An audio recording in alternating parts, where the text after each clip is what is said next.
উচ্ছেদ, চৰম সাম্প্ৰদায়িক নেৰেটিভ আৰু উচ্ছেদ। অসমৰ বাংলাদেশী সমস্যা যেন নিমিষতে শেষ কৰি পেলালে হিমন্তই। উচ্ছেদৰ আঁৰত লুকাই আছে নেকি মুখ্যমন্ত্ৰীৰ আদানী প্ৰেম? পতঞ্জলীক দিয়া হ'ব নেকি বিঘাই বিঘাই উচ্ছেদিত চৰকাৰী মাটি? বিগত কেইদিনমান ধৰি অসম চৰকাৰে অসমৰ বিভিন্ন প্ৰান্তত চলাই গৈছে উচ্ছেদ অভিযান।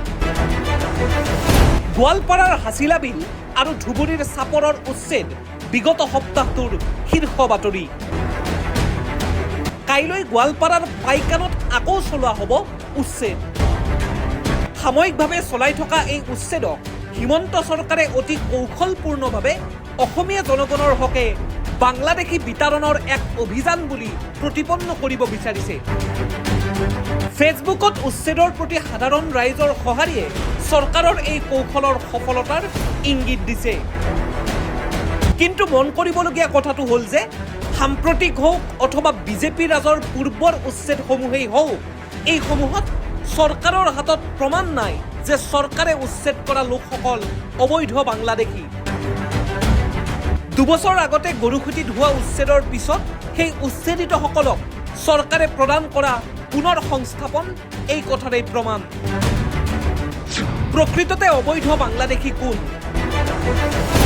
অসম চুক্তি অনুসৰি 1971 চনৰ 25 মাৰ্চৰ নিশা 12 বজাৰ আগতে যিসকল লোক অসমলৈ আহিছিল তেওঁলোক ভাৰতৰ নাগৰিক আৰু পিছত অহাসকল বিদেশী লোক।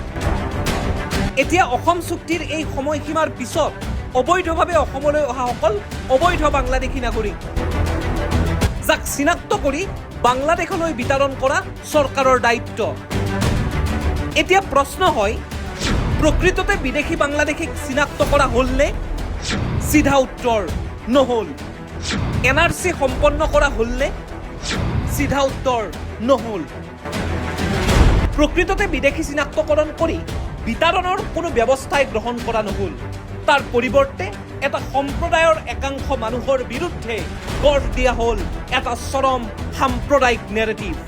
আৰু এই নেৰেটিভৰ আঁৰতেই বিচাৰ বিবেচনাহীনভাৱে উচ্ছেদ চলাই তাক সৰ্বসাধাৰণৰ মনত সাঁচ বহুওৱা হ'ল বাংলাদেশীৰ বিৰুদ্ধৰ অভিযান বুলি। উচ্ছেদৰ যে সাংবিধানিক বিধি আৰু নিৰ্দেশনা আছে সেই বিষয়ে বিবেচনা হ'লনে? সেই বিধি পালন কৰা হ'লনে? এইখিনিতে উল্লেখযোগ্য যে চৰকাৰে কিছুদিন আগতে গোলাঘাটৰ ফলঙনি বীজ পামত ৭৫ বিঘা চৰকাৰী মাটি তৈল খেজুৰ নিৰ্মাণৰ বাবে গতাই দিবলৈ ওলাইছে পতঞ্জলী নামৰ পুঁজিপতি সংস্থাটোক। ইয়াৰ উপৰি ধুবুৰী আৰু গোৱালপাৰাৰ উচ্ছেদিত ভূমিও চৰকাৰী পৃষ্ঠপোষকতাত তাপ বিদ্যুৎ প্ৰকল্প নিৰ্মাণৰ বাবে গতাই দিয়াৰ যোজা চলোৱা হৈছে পুঁজিপতি গ্ৰুপ আদানী গ্ৰুপক। এই সমগ্ৰ বিষয়টোৱে প্ৰমাণ কৰে চৰকাৰখনৰ পুঁজিপতি প্ৰেম।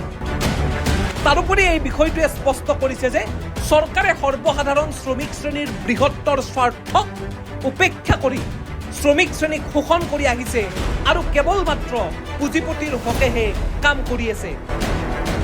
উল্লেখ কৰিবলগীয়া যে অসম হৈছে গৰাখহনীয়া প্ৰবল এক প্ৰান্ত আৰু গৰাখহনীয়াৰ বাবে মাটি হেৰুওৱা বহু লোকে উপায়ন্তৰ হৈ বসবাস কৰিবলৈ লৈছিল বিভিন্ন চৰকাৰী মাটি।